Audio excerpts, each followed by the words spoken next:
Hi there, warm welcome. You're watching Times Now and I'm Meghna Rekha. First up on the bulletin, we're going to get you a story that no other channel has the conviction to bring for you. For the first time, the victims of Pakistan terror in Kashmir name and shame Terroristan. At the UN Human Rights Council, Kashmiris Akhtar and Shoaib alone have detailed just how Pakistan-backed terror has wreaked havoc in the valley and destroyed the lives of thousands. The victims stated that the families of the victims of cross-border terrorism continue to live under a shadow of fear and threats. They called on the international community and the human rights institutions to join hands to conduct a fresh investigation against Pakistan. They asserted that Kashmiris could no longer afford these injustices to continue. Listening to some of these voices which are coming in from Kashmiri women who say that we have been the biggest victims in these games of politics. I want to take this opportunity to highlight the palette of women victims of conflict in Kashmir. I have witnessed many close members of mine brutally murdered in the hands of terrorists who claimed to have been fighting our war while killing our own at the same time. Ever since, I continue to face challenges that reflect patriarchal structures as well as general cultural of silence towards women victims. In the broader social and political sphere, we remain not only unacknowledged but also victimized for being women. For women like me, our existence itself becomes a social stigma since the deaths of our family members are subjected to conspiracy theories by the same perpetrators. In addition to this, we also become the primary targets of social policing since we have expected to adhere to strict codes even in the absence of male earning members of family. Today, I would like to highlight the plethora of the victims of militancy in Kashmir. To begin with, my father was brutally murdered by militants. His only fault was that he entered active politics with the hope of contributing to constructive dialogue. Following his death, our lives has been beset by social and economical challenges. Like my family, the valley has witnessed thousands of innocent lives being lost at the hands of terrorism in these 3 decades. The victims include those killed on the suspicion of being informants, hostage, counterinsurgency operation, and mostly important, women who face multiple forms of exploitation. It is even more challenging for the woman victim to speak about exploitation and sexual abuse due to fear of social pressure and threats from terrorist groups. It is well known how militants continue to use residential places during search operations against the wishes of locals. There are numerous instances of involuntary labor by women, cooking, cleaning, sheltering militants, sexual violence and assault on women. To date, the families of victims of cross-border terrorism continue to live under fear and threat. I have a strong faith in the international community role to address these challenges and an increase in coverage of these incidents with a specific focus on women and reporting about perpetrators who gradually created an environment that would keep such activities in check. Well, today here on the show, we are being joined by Vittal Chaudhary, activist of for Pannun Kashmir. Vani Yasmin, an advocate in the Supreme Court, also joins us. Before I come to you, Padmaja Joshi is also joining us, our executive editor. Padmaja, those people who say they represent the valley, those who call people like Burhan Wani sons, the real sons of soil, those who call the tormentors in Pakistan as Bhaijan, today perhaps conveniently turn a blind eye and a deaf ear towards these real voices of Kashmir.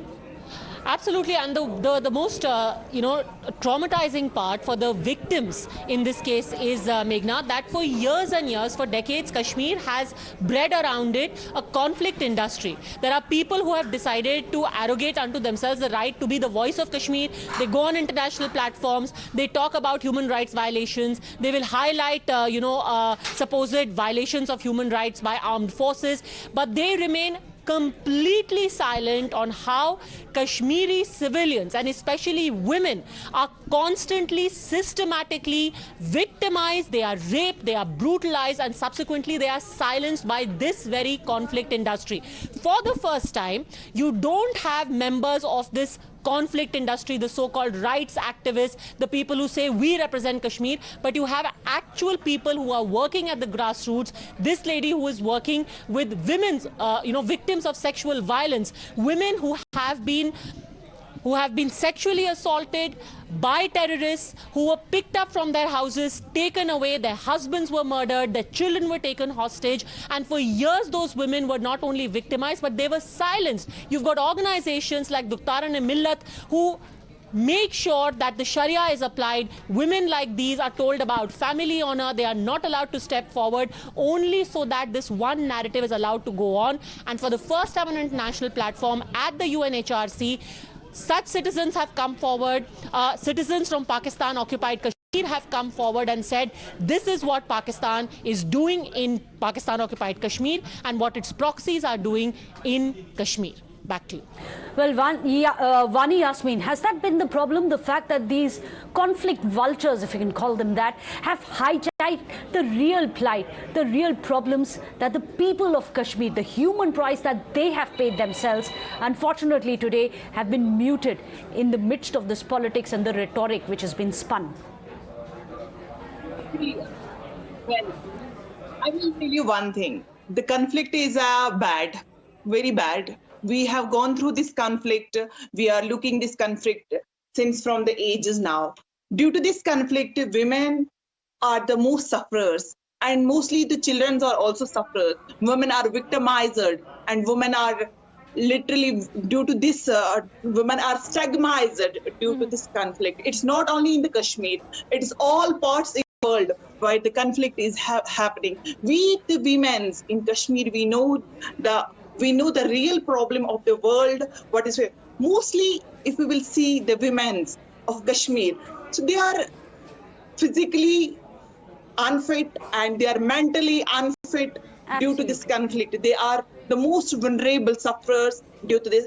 They are not able to conceive nowadays due to this conflict. The miscarriages are happening due to this conflict. This is the main reason. It will be the one side or another side. We can, in a nutshell, we will say it is a conflict. Mm-hmm. So let's take an example. We were the school kids. We are also the sufferers due to this. We were not able to go to the school. There were the lockdowns. Mm-hmm. There were the shutdowns. So in the total, this is the conflict where women is suffering and women is neglected. Absolutely. First, we will say everyone is working on the child rights. Everyone is working on the human rights, but no one is working on the women rights in a conflict zone.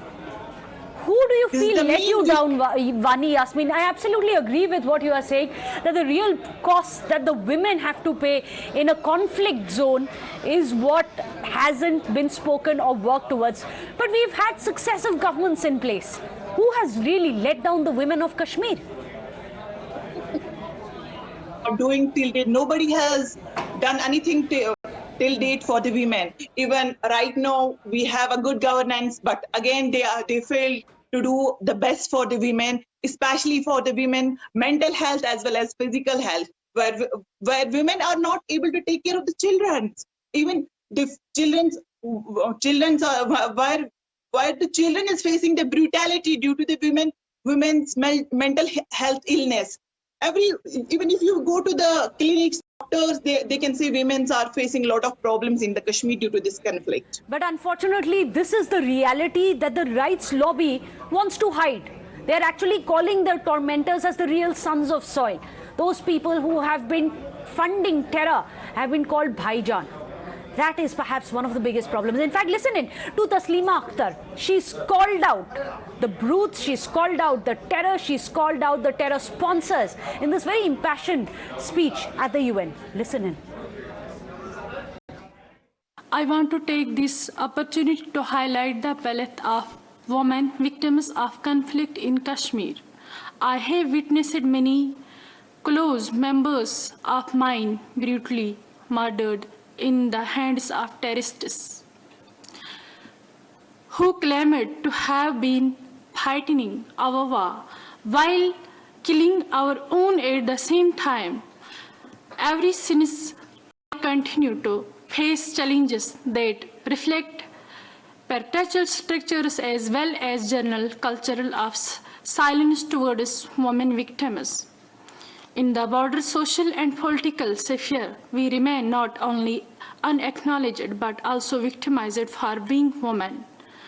For women like me, our existence itself becomes a social stigma since the deaths of our family members are subjected to conspiracy theories by the same perpetrators. In addition to this, we also become the primary targets of social policing since we have expected to adhere to strict codes even in the absence of male earning members of family. Well, let me go across to Vittal Chaudhary. Vittal Chaudhary, there is a massive rights bogey. All of them like to talk about ladki hoon, lad sakti hoon. But who's fighting for these women? Nobody. So see, whenever there is a civilization onslaught, the first victims are always the women. And same has happened for centuries in Kashmir. Even if when you relate it to the Kashmiri Pandit, Kashmiri Hindu genocide, the first victim of that genocide was a woman, Prabhavati. And it is a woman which actually is the harbinger of the culture and peace. And the moment these women, the Kashmiri women, have stood up and asked their children not to enter into the conflict, they were tough. When you talked about Dukhrane Millat, Asiya Andrabi. Asiya Andrabi was known to had blacken the faces of women who were actually against this, who stood against the tyranny of the Islamic terrorism in Kashmir. So it is heartening to see that a woman has got a platform in UN and he's exposing this lobby. And I don't expect anything from the left lobby. The people who stand for Beti Hu, Lad Sakti Hu, they have never stood for the women of India. They have never the real women of India, the real conflict. They have always sidelined the actual issues. Okay. Else, why would they oppose building up toilets for women? Even they have opposed it. They have contested building toilets for women, which is a basic necessity. I don't expect from them for the people, but yes, Kashmir is not a conflict zone. Kashmir is undergoing a civilization onslaught, and the first victim of any civilization onslaught are women. Absolutely. One of the first victims. Vani Yasmin wants to come in. What do you feel as a woman who's seen these kind of atrocities being unleashed on your family, on you yourself? You have seen these kind of atrocities on women. When you have the likes of Mehbooba Mufti coming and saying, Burhan Wani is a son of soil. He's the real son of soil. I have already given a name to this, what you are saying. I am just giving a name of conflict. First, I will tell you one thing. Today, Home Minister is here. It's the Home Minister of the whole country. But what he has done till date for the women, especially for the Jammu and Kashmir women's, nothing. Nobody is doing nothing for the women, especially for the conflict zone. Nobody is doing it. It's a harsh reality. And especially the women, due to this conflict, some women are not giving education rights. If you will see, the Afghanistan is also in the same. Afghanistan is also facing Absolutely. the same, but especially Kashmir has also faced the same, and Kashmir is also facing the same problems. Women are getting stigmatized. Even if you will see that other parts of the in this country, India, so you will see the poorest districts. Women are talking to each other and they are discussing the family issues with each other. So you are saying it's not one government, but successive governments have failed the women. Vittal Chaudhary wanted to come in quickly. Just one quick last word. You asked a question about Mehbooba Mufti. Now, in Kashmir, before Article 370, the women of Kashmir had no right to their property after they got married outside Kashmir. So what are you expecting from the people who denied the right to property to these women, the women of Kashmir? Once they were not even given the right to get married outside. There is a High Court judgment. You are giving it that rights before this, prior this Article 370 abrogation.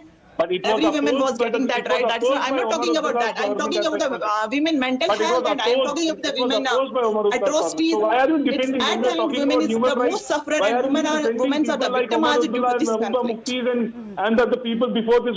We should not defend. We should univocally, challenge them. Well, at the end of expose it, their unfortunately, time. Why are it you defending seems these people? that the rhetoric over conflict has been rising. There are talks, there are those who come out and talk about women health issues, about women issues, about human rights. But on ground today, we've heard some of the real Kashmiris come out and said, we feel we have been betrayed. Not only have been crushed, our rights have been crushed, we have been brutalized, but today no one wants to hear our voices either. We've been silenced and muzzled. Thank you so much for joining us here on the show. Vittal Chaudhary as well as Vani Yasmin for joining us here on the show. Without a short break.